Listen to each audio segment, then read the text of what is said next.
Saya melihat hujan tadi, aduh, begitu loyo gitu, mungkin karena panas ya saudara ya. Iya.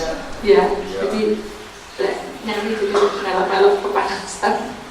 Ya, tapi saya yakin bahwa Tuhan sangat mencintai kita semua. Amin. Dia bekerja di tengah-tengah kita. Dia ada dan dia mendengar apa yang menjadi keluhan kita pada malam hari ini. Kita akan menyaksikan sesuatu gambar di sini. Ada sebuah patung yang memiliki seperti pelangi, tetapi di patung itu ada beberapa ukiran-ukiran saudara. Dan semoga saya membawa ukiran-ukiran itu menandakan tentang pikiran manusia, ya saudara. Pikiran manusia itu terdiri dari berbagai-bagai macam, ya saudara.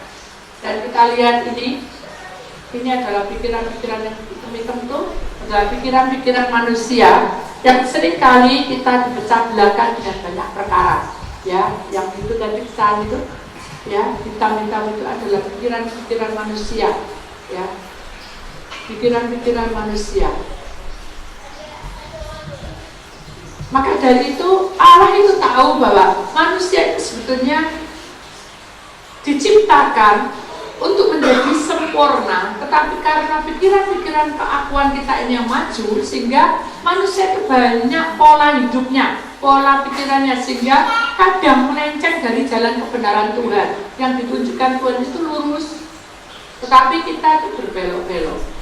Nah, maka Allah ingin supaya perjalanan kita ini betul-betul sesuai dengan rencananya, di mana rencana Allah itu selalu ya dan amin, dan tidak ada kata-kata yang tidak mungkin. Tetapi kalau kita berkelok-kelok begini, maka kita tidak akan menemukan arusnya, di mana gelombang ini akan membawa maut di tengah-tengah hidup manusia. Jadi kita tidak boleh ke sini. Tetapi namanya pikiran manusia pasti akan terjadi, saudara. Karena itu secara otomatis kita kalau tidak ada pikiran ini, kita tidak sehat. Orang, maaf saudara, yang kosong pikirannya, dimenur, gila, itu tidak ada pikiran. Tapi karena kita hidup, maka pola pikiran manusia itu macam-macam, ya saudara. Jadi ada banyak hal, tetapi kebanyakan seginya bukan positif, tetapi banyaknya negatif. Mengapa? Karena kita itu banyak masalah dalam kehidupan kita. Secara logika saja saudara, kita hidup tidak memiliki uang, kita bekerja mati-matian, kita tidak pas uang kita bisa depresi. Nah, itulah salah satunya. Jadi pikiran-pikiran kita itu kadang bercabang-cabang dan kita sulit untuk memberhentikan pikiran itu supaya kita tuh, oh, aku harus sabar melewati ini. Karena ketika aku merasa sepi, aku tuh harus memiliki jalan yang penuh dengan kesabaran. Terus tekun, rajin. Nah, ini kadang kita tidak mengutamakan di sini. Kita itu mengutamakan hasilnya dulu. Pikiran itu mengutamakan hasilnya dulu. Ini yang pasti, saudara. Manusia itu arah ke sini. Makanya kalau kita pakai pikiran terus secara logika, maka hasil kehidupan kita tidak masuk ke sini. Kita akan masuk ke maut ini. Kenapa? Karena itu pasti. Walaupun dia memiliki suatu kepandaian, memiliki suatu kekayaan, suatu pegangan apapun itu, toh nanti kalau kita tidak masuk ke dalam bersama dengan rencana Allah, maka kita pasti masuk ke maut. Nah, sekarang kita lihat di dalam 1 Ibrani, 1 Raja-Raja 19 ayat 11a. Lalu firman-Nya, keluarlah dan berdiri di atas gunung itu di hadapan Tuhan. Apa artinya berdiri di atas gunung di hadapan Tuhan? Berdiri di atas gunung di hadapan Tuhan, di hadapan Allah. Ini maksudnya apa? Ini adalah puji-pujian menghadap kepada Allah. Jadi kita itu harusnya setiap hari kita punya pujian yang keluar dari lidah bibir kita, walaupun mungkin kita nggak bisa nyanyi. Mungkin dengan kata-kata yang hanya pendek, oh terima kasih Tuhan karena Engkau baik, itu adalah salah satunya pujian. Jadi kalau saudara bisa memuji seperti itu, memuliakan Tuhan, itu sama saja saudara berdiri di atas gunung di hadapan Tuhan. Dan saudara lihat di atas gunung ini, biasanya di lereng-lereng gunung itu ada tumbuh-tumbuhan yang liar dan juga ada bunga-bunganya yang indah, saudara. Walaupun mungkin tidak ada bunga, ada tanaman yang subur dan rumput-rumput itu penuh dengan hijau. Di situ ada kehidupan. Jadi kalau kita masuk di dalam sesuatu yang masuk di dalam kebenaran Allah, di mana berdiri di atas gunung, itu menunjukkan bahwa ada kehidupan. Di hadapan Allah itu ada kehidupan. Jadi kita sebagai orang pilihan Allah, seharusnya langkah pertama kita harus satu, kita harus mengiring Tuhan dengan puji-pujian, saudara. Manusia tidak boleh vakum. Hidup kita itu selalu sukacita, ya. Manusia itu hidupnya harus sukacita. Orang yang sukacita ini seperti apa? Apa kita menuntut terus? Suatu ketika ada seorang ibu itu jualan tahu, ya saudara. Dia memiliki anak laki-laki satu-satunya. Setiap kali dia bangun tidur, mama ini cerewet banget. Hei, kamu jangan lupa ya, nanti kalau berangkat kamu ambil itu tahunya ditata. Terus belum jalan lagi, kamu jangan lupa ya, kamu kalau sudah ditata tahunya, kamu harus mandi dan kamu ingat di meja makan itu ada nasi. Kamu ini. Jadi anak ini lama-lama didoktrin begitu terus hingga dia mengalami kejenuhan. Kenapa? Karena dia merasa bahwa mamaku itu sayang banget. Kok selalu ini begini. Padahal walaupun kamu nggak ngomong, mama nggak ngomong, aku loh sudah tahu. Jadi kadang-kadang hidup manusia itu karena banyak pola pikiran kita tadi, saudara. Kita itu selalu menuntut si A, si B, si C untuk menjadi baik. Tapi belum tentu diri kita ini menjadi baik. Tahu saudara Mas? Jadi kita ini sudah kebiasaan ya bahwa kita tuh hidup dengan pola pikir kita dan menganggap bahwa hal perkara ini harus benar. Padahal belum tentu kalau kita sudah melakukan itu, belum tentu aku tuh juga seperti itu. Ini contoh aja, di sini tidak ada, di luar negeri banyak. Saya ini kan kadang terlambat. Kalau terlambat bukan karena saya sesuatu perkara enak-enakan atau apa tidak, karena memang ada sesuatu yang harus saya selesaikan. Tapi di sini tidak ada, di luar negeri banyak. Datang nanti ngepres saya. Jadi tidak perlu kamu ngantri. Konseling itu begitu paling jam 6:30. Jadi kamu datang jam 6. Kebingungan siapa sudah? Antri. Betul enggak? Tidak diterima repot. Takut dengan saya sudah kasih itu dia sama Andre. Kita hidup itu memang tidak ada yang sempurna. Tapi alangkah baiknya kalau memang kita menunggu itu memang tidak nyenang. Tapi alangkah baiknya kalau kita tuh mau menunggu dengan sabar. Karena posisi saya memang repot. Dalam kondisi yang seperti itu kan kita tidak boleh saling orang bilang kamu terlambat bisa aku tak ikut terlambat. Kan tidak boleh seperti itu ya saudara. Kalau kita mau jadi baik, saya pun juga bilang sama Andre, aku mau jadi yang baik kok. Kenapa? Karena saya mau di atas gunung itu, di hadapan Tuhan itu indah. Dan kalau di atas gunung itu bukan berarti kita tidak masuk di atas gunung, saudara. Karena saya terlambat karena sesuatu perkara, dan perkara itu harus diselesaikan. Tapi saudara datang dari rumah, terus masuk ke konsep cuma duduk diam. Nah, alangkah baiknya kalau kita sama-sama bekerja sama. Kita datang. Nah, itu kan alangkah baiknya. Jadi ketika kita datang, kita tidak langsung masuk. Tapi kalau kita datang terus nyusul, jadi mari enggak, akhirnya kita terlambat.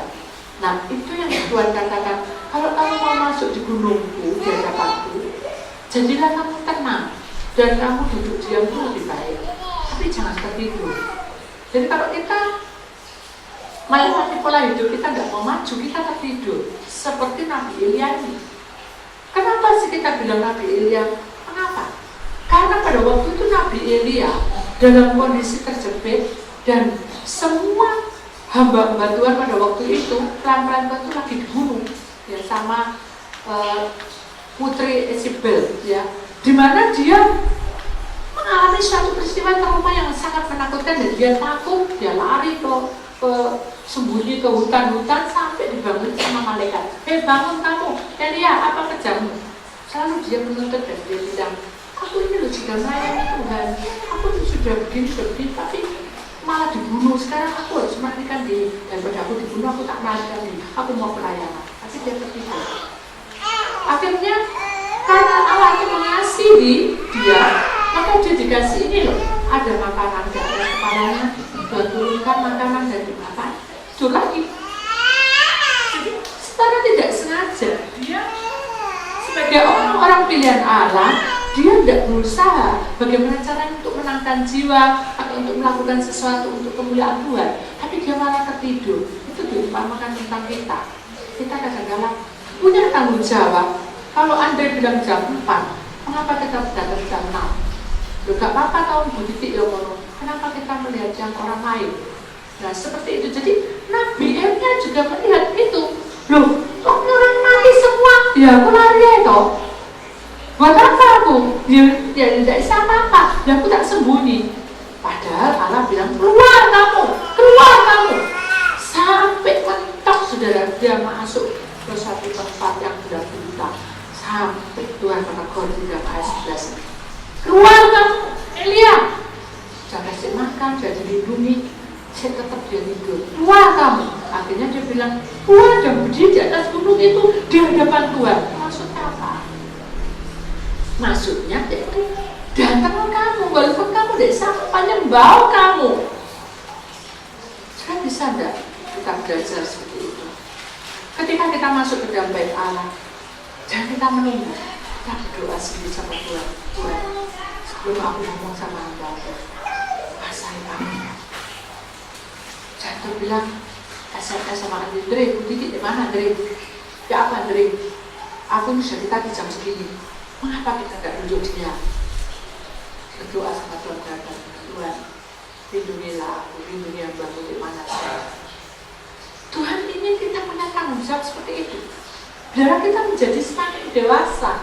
Orang yang sukacita ini mengajarkan kita dewasa, saudara.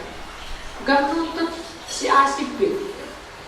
Karena apa? Karena disinilah kedewasaan iman kita. Kita tumbuh karena dewasa.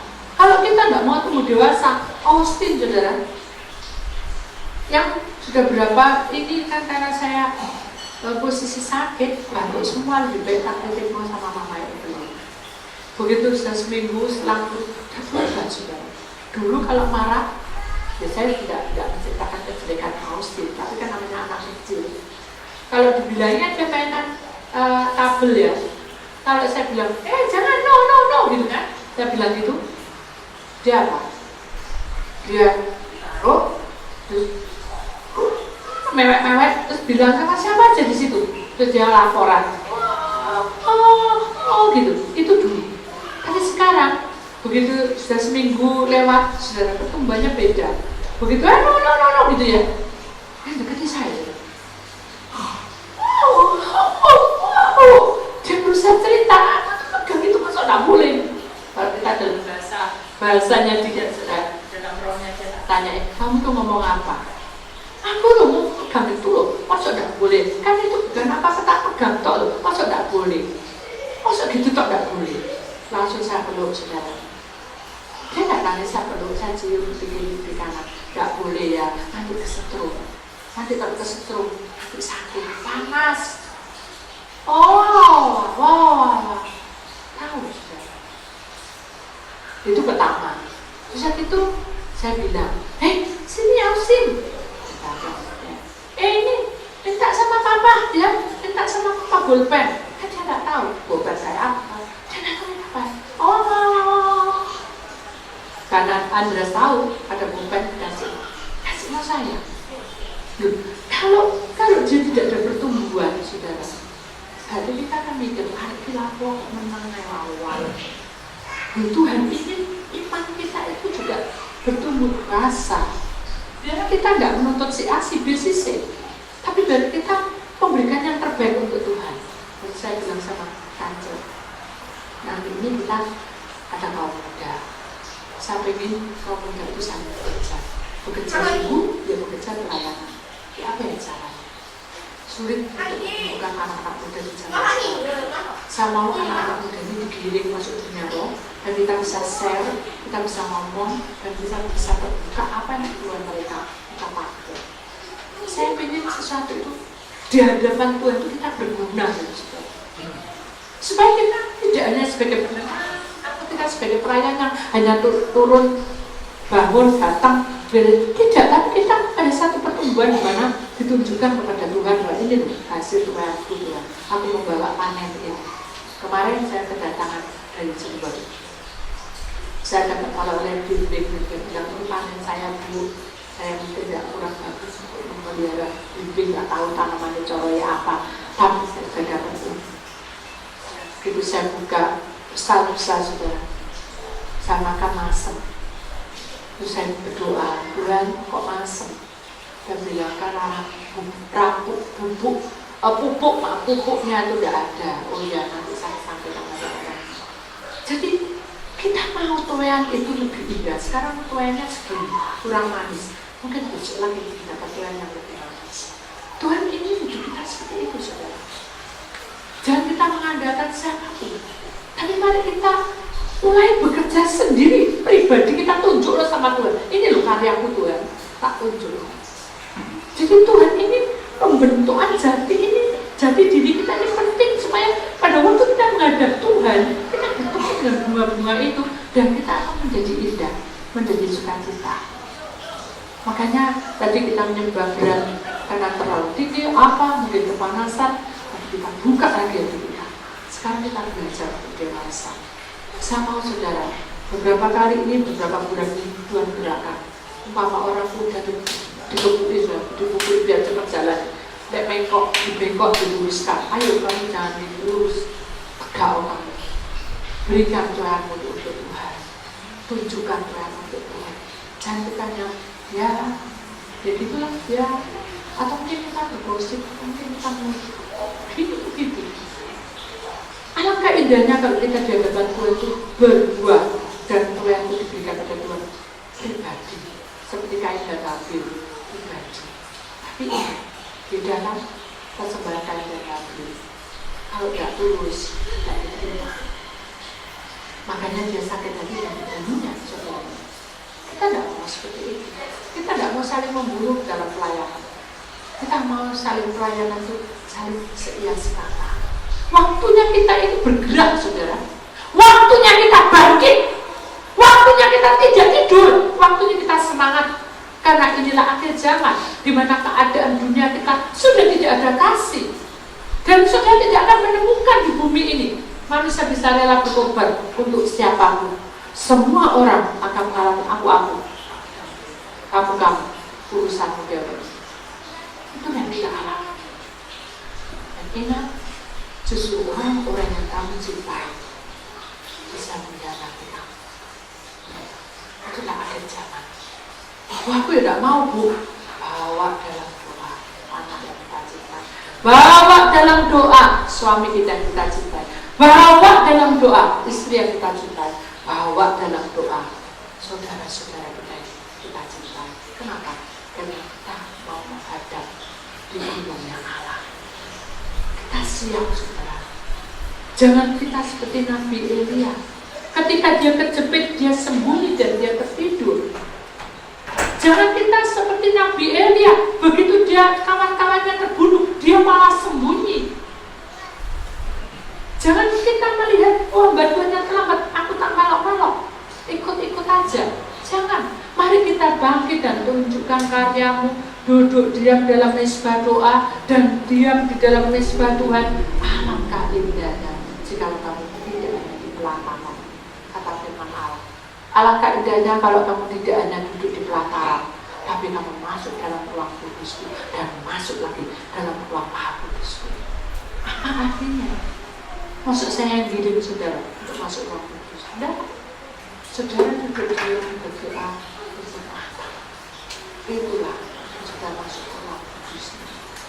Maka saudara punya keimanan yang kuat. Oh iya, aku besok hari Senin masuk, duduk dan diam berdoa sampai dikatakan. Lek iso Bu, lalu aku pas merem disenggol, bimbingnya manis kok gak? Sudah jangan. Saya sudah doa. Iya, kamu bimbingmu tuh katanya berhenti orang pupuk. Saudara bikin partai Allah, bukan bicara tentang diri, bukan bicara tentang si A-si-B, tapi saudara belajar memutuskan tempat itu sesuai dengan kehendak perbuatan kita. Kalau kita sakral, kita taat betul pada Tuhan, maka tempat yang kita diam itu menjadi kudus. Kenapa? Karena kita saling menyembah Dia. Biar kita mulai hari ini belajar membuka hati kita, menerima kenyataan hidup ini. Jangan karena aku perlu, tapi serahkan hidup kepada Tuhan dan menghadap Tuhan. Ya apapun, kalau rumahku itu menjadi sakral atau suci dan kudus, ada satu, bawa semua keluarga buat berdoa. Rumahmu pasti memberikan kediamannya, yaitu Gunung Kudus itu. Tidak angel, tidak sukar saudara. Kalau kita undang Roh Tuhan itu tidak sukar. Kalau kita panggil namanya, Dia sudah hadir dan Dia mendengar jawaban kita. Marilah kita sadar bahwa perbuatan kita ini sudah benar. Jangan kita hanya sebagai pendengar, lalu kita duduk diam, kita menyembah, kita hanya nangis sesaat, tapi kita lupa apa tugas kita sebagai orang Tuhan. Kita harus sadar bahwa kita berdiri di atas gunung itu menghadap Allah. Kita berdiri di atas gunung itu, kita mencari Dia, bukan mencari Andre, mencari saya, mencari si A, mencari si B, tapi kita mencari Allah. Tuhan mau. Kemudian kita lihat slide selanjutnya. Di dalam 1 Raja-Raja 19 ayat 11b, maka Tuhan lalu angin besar yang kuat yang membelah gunung-gunung, yang memecahkan bukit-bukit batu, mendahului Tuhan, tetapi tidak ada Tuhan dalam angin itu. Dan sesudah angin itu datanglah gempa, tetapi tidak ada Tuhan dalam gempa itu. Itu menandakan tentang bagaimana kebaikan atau keagungan kita pada suatu tempat di mana gunung ini indah, ini lautan ini indah, ini semuanya pemandangan indah, itu akan hancur seperti ayat ini. Angin besar kuat membelah gunung. Di sini dikatakan memecahkan bukit batu, mendahului Tuhan. Kemudian tidak ada Tuhan di dalam angin itu dan datanglah gempa. Jadi semuanya hancur. Tidak ada Tuhan di situ. Kenapa? Karena itu adalah panah. Dunia itu panah. Hidup kita harus tahu bahwa kalau kita mau Tuhan tinggal dalam hidup kita, undanglah Rohnya di dalam hidup kita. Amin. Siapkan hatimu saudara untuk datang dia. Apa salahnya saudara kalau kita duduk diam sambil sujud menyembah Dia? Alangkah indahnya kalau itu bisa terjadi. Alangkah indahnya kalau kita tunduk kepala, melipat tangan, dan memandang Tuhan. Dalam keadaan apapun kita berserah Tuhan, ini hidupku tak serah, ini hamba-Mu, ini aku. Alangkah indahnya kalau kita bisa sujud menyembah Dia, karena Dia di atas segala-galanya. Adakah waktu kita? Atau kita hanya begini-begini, sama garuk-garuk Tuhan, berkata aku ya, kuasai aku ya. Bagaimana Roh Allah itu ada di tengah-tengah kita kalau kita itu angkuh. Marilah kita belajar untuk merendahkan hati, duduk diam sejenak dan pikirkan apa yang dikatakan pada Tuhan. Tuhan ingin pembentukan iman kita ini tumbuh dari iman saudara, bukan dari kita.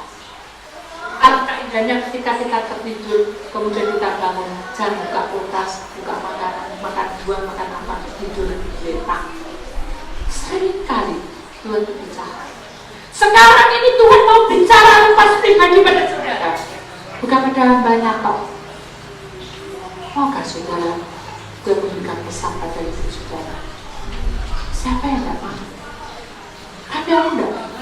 Aku ngantuk ibu.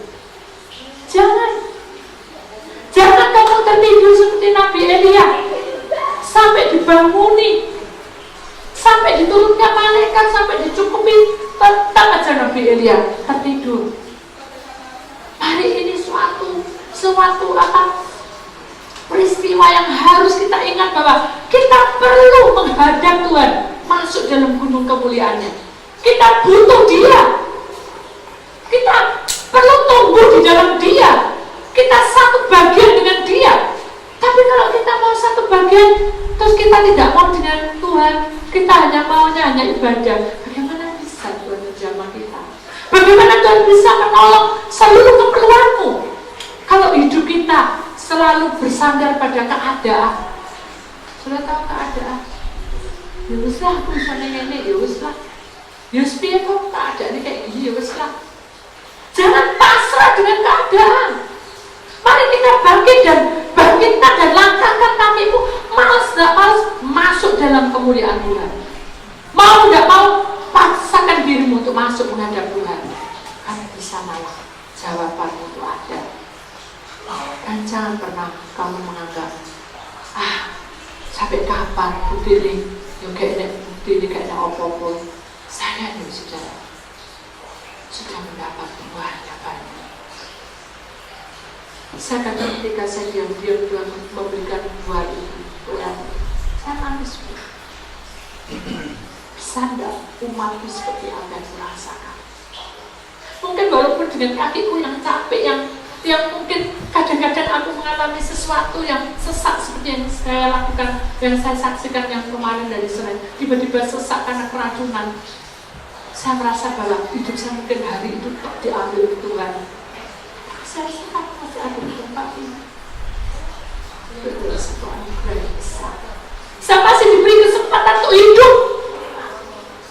Saya ingin menyenangkan hati Tuhan, karena Tuhan selalu menyenangkan hati saya. Dan ingat saudara, sekalipun saya merasa bahwa yang sudah ada di sana. Kemarin Senin, Sabtu atau Minggu yang lalu, saya di Jombang dan masuk di tempat hiburan orang. Saya melihat ternyata dibanding dengan sesak saya, mungkin saat ini saya ada di dampingnya Tuhan, tapi sekarang saya bisa berdiri. Ini suatu anugerah yang besar. Nafas itu berharga. Kalau tiba-tiba jantung sesak dan tidak ada, bagaimana? Saya bersyukur saya bisa menghirup udara segar. Ya walaupun saat ini Tuhan ada di samping sana dengan Bapa di surga, tapi saya belum waktunya. Saya tidak boleh sia-siakan waktu saya, karena saya tahu bahwa hanya berapa langkah aja langkah itu kita akan sampai ke tempat kediaman Bapa. Dan bagaimana yang muda-muda? Supaya sudah masih menunggu waktu. Kalau saya ditabrak bermati bagaimana? Apakah saya tidak berpikir bahwa nyawa itu adalah satu orang bilang seperti gambling, hari ini kita ada, besok tidak ada. Siapa saudara kalau sudah dipanggil Tuhan masuk menghadap Tuhan? Alangkah baiknya kalau sekarang ini, Tuhan, aku masuk dalam gunungmu dan biarkan apapun yang terjadi, aku adalah milikmu sepenuhnya. Alangkah baiknya kalau begitu. Di sewaktu-waktu kalau kita dipanggil oleh Tuhan, kita tetap juga dengan Tuhan. Kita bisa makan sejajar dengan Tuhan. Alangkah baiknya. Saya ini, saudara semua juga akan bertemu di surga sana. Saya tidak ingin hanya di dunia saja, saudara. Saya akan ingat wajah-wajah saudara. Saya mau sisa hidup saudara layani dia bersungguh-sungguh. Jangan menyesal. Dan jangan pernah sudah menyesal melayani Tuhan. Ingat, iblis akan tangkap saudara. Dia akan hancurkan hidup saudara. Dan dia akan membuat maut itu menjadi bagian saudara. kalau saudara tidak bisa melayani. Dan saya sudah ingatkan itu. Karena firman Tuhan mengatakan, mengingatkan kita kematian itu sudah diambang dulu. Tinggal kita menunggu waktu. Kita sudah merasa tua. Berikan waktu untuk Tuhan, supaya saudara tidak menyesal hidup saudara seumur hidup. Jangan berandai-andai dan senang sesuka-suka. Jangan menciptakan uang dengan dunia ini, saudara. Saudara melayani diberkati dengan limpah. Saudara bisa memberi yang terbaik untuk Tuhan. Tuhan tidak pernah berhutang pada saudara, karena Dia ada di tengah-tengah kita. Dia bertata dan Dia menangis karena kita tidak sungguh-sungguh di dalam Dia. Saudara, camkan ini baik-baik, karena Dia bertata di atas kita. Dan jangan pernah main-main. Oh, aku sudah tua, Bu. Aku sudah tidak punya pekerjaan. Terus aku tak jadi orang nganggur. Celakalah kamu, karena kamu tidak berusaha. Karena firman Tuhan, selagi kamu hidup, usahakan kamu untuk bekerja. Oh, aku masih muda, Bu. Aku belum waktunya untuk bekerja. Biarkan aku begini-begini aja. Celakalah kamu, karena kamu masih muda. Jangan mau kamu dipermainkan oleh iblis, karena maut ada di tengah-tengah kehidupan orang-orang yang mencintai. Jadi saudara, tidak ada waktu lagi. Inilah saat yang tepat saudara melakukan tindakan di mana saudara harus melangkah. Apa yang harus kulakukan masa depan? Apa yang harus kulakukan untuk hidupku yang sisa hidupku ini? Aku loh tidak dihargai di anak. Tidak apa-apa, saudara, tidak dihargai anak. Asal saudara mencintai Tuhan, Tuhan tidak pernah tidak menghargai saudara, karena Dia mengangkat saudara lebih lagi dari alam saudara. Amin. Jangan malu-malu saudara, dan jangan hitung-hitungan sama Tuhan. Ingat, kalau saudara selama saudara mencintai Tuhan dan saudaranya main-main, iblis mencelakai kita. Mau ada di depan saudara. Jangan main-main. Kali ini jangan main-main. Karena apa? Inilah saatnya juga. Dunia sudah hancur. Dunia sudah dibolak-balikkan, ditunggang-langgangkan. Ketika saya kemarin layanan di Jakarta,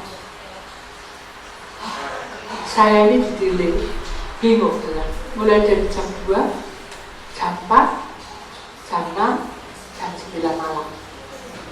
Tidak ada makanan, lapar, karena puasa. Worry, bisa tahan, saya menyanyi, memuji, saya menghadap gunung kemuliaan Tuhan, aku tidak sadar, saya memuji-muji aja. Begitu saya memuji-muji jam 6, jam 7 tidak salah, atau setengah 8, saya lupa antara maghrib ke atas, saya ditunjukkan sama Tuhan, kamu kenapa? Mengeluh, enggak, aku hanya lapar, sadarlah, kamu lihat itu, saya lihat, siaran TV kok ciuman berhenti ya kamu lihat. Begitu saya ternyata pesawat batik dan tadi tabrak. Aduh, ngeri. Wah, kalau saya segitu jopo ya. Terus Pak batik itu kasaran saya, setara logika atau pikiran manusia. Baru jalan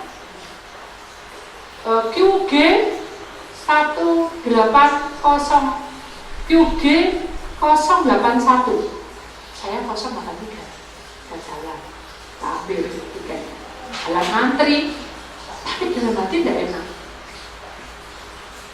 Ini loh, suasananya tidak enak. Jadi ini dari bandara ini pesawatnya jalan terus gitu. Waduh, ini kok tak enak ya? Muka-muka pun tidak naik ini dari lama dulu. Tapi saya doakan Tuhan, saya percaya Tuhan menjaga pesawat ini tidak terjadi apa-apa. Sejam naik dulu. Jadi pesawat itu dalam jangka 1 jam itu pesawatnya beda-beda, bisa terbang satu-satu. Dalam pikiran saya kan jadi pikiran manusia sudah. Waduh, itu bulan jalan ya opo kan nggak tahu arah tujuan. Opo dia? Kerasa nggak enak, jadi tidak enak. Saya tidak pesawat. Begitu sampai saya deg-degan status hidup mati tak serah. Terus, Bu, ini Bukan ini Bu, ini kan 083, ini 081, lega bisa. Begitu lega saya bingung, cari teman, aduh kok tidak ada, semalam kita penuh, dulu sesak rasa Tuhan, apa, berdiri duduk di situ ada tempat duduknya ada kita pada datang di dalam ternyata ada salah satu gini loh, kayak tujuan apa ya, sak jam berangkat, biasanya kan tidak pernah gini, kok aneh ya hari ini kok aneh, suasananya sudah beda, ibadah itu suasananya juga beda, aura yang tidak pas ya. Akhirnya saya mengelilingi sudah, dari ujung ke ujung, dari sana masuk, doa, masuk, keliling semua, benteng itu kuasa kita, ya sama saya duduk dia, terus nyanyi, nyembah, terus nyanyi, nyanyi, lah, lapar ya Cik, kok tahu Cik? Saya juga lapar Cik, saya mulai jam 2, ini jam 2, saya tadi mulai jam 4, jam 2 di rumah saya, jam 4, jam 6, dan nyampe 4 jamnya sudah ke ini, kasih seseger, gak begitu saya kasih, kemuliaan itu memberikan contoh, ini loh, kamu tuh baru 4 jam ke ini loh, dia tidak puasa itu kan, kalau kita mau ngerasa otak, dia tidak puasa, saya puasa itu kan, dia sering puasa, kan saya tidak tahu, iya, tapi cita-cita ya, maka seperti ya, tidak lama, lalu, ini Qjet berapa belum 083 bisa saya garap ke depan akan menjadi sesuatu, ternyata kasih nasi, waduh doa harus situ berapa? Oh ini Q berapa gitu? 07 dipanggil roti sudah. Bersyukurlah saya punya nasi, tapi saya tidak bersyukur. Saya cuma lah, saya katakan, tapi ibu-ibunya itu membuka mata dari saya. Dulu kita tuh bersyukur, kita betul-betul kasih nasi sayang sama Tuhan. Itu dikasih cuma roti 2 tok, roti di gede, welek gak enak rasanya. Siapa mau beleker? Welek merah tuh sudah. Kayak ya sudah tahu ya roti gak mau rasa gitu. Gila nih dasarannya itu sudah. Tapi apa ya? Boleh saya sudah apa? Oh syukur sama.